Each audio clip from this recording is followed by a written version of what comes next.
makikita mo dito yung galit pa rin na si Padilla.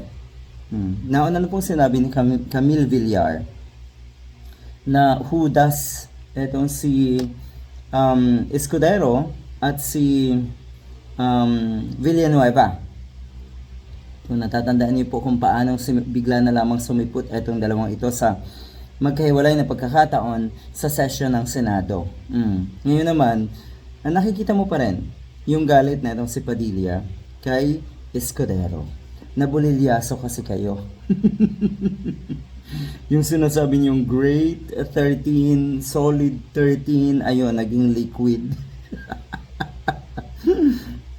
Nagmamagaling ngayon si Mr. Robin Padilla.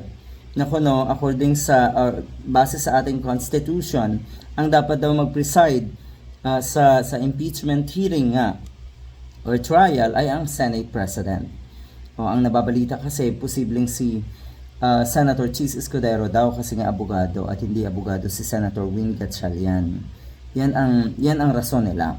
Para daw na-degrade etong si Senator Win Gatchalian sa punto nga na ang gagawing Senate or presiding officer para sa impeachment trial ay etong si Chis Escudero. Meron pahayag pa etong si Mr. Padilla tungkol kay Senator Win Gatchalian. Magkaibigan daw sila.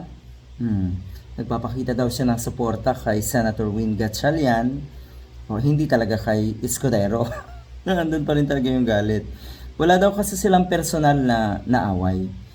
Personal na galit sa isa't isa. I mean, between Senator Gatchalian at etong si Robin Padilla. Wala daw silang personal na galit. Parang ang gusto mong sabihin, Mr. Padilla, sa mga ganyang statement mo, ay meron kang personal na galit sa ibang senador. Yun ba yon? Kasi parang hindi akma yung mga pananalita mo. Kung talagang gusto mong suportahan si Senator Win Gatchalian sa kanyang Senate presidency, so be it, suportahan mo. Pero sasabihin mo na wala kayong personal na galit, personal na hindi pagkakaintindihan sa isa't isa, parang ang gusto mong sabihin na may personal ka na talaga, na may personal ka sa maraming pagkakataon. At sa puntong ito, except Senator Win Gatchalian, gunggong ka.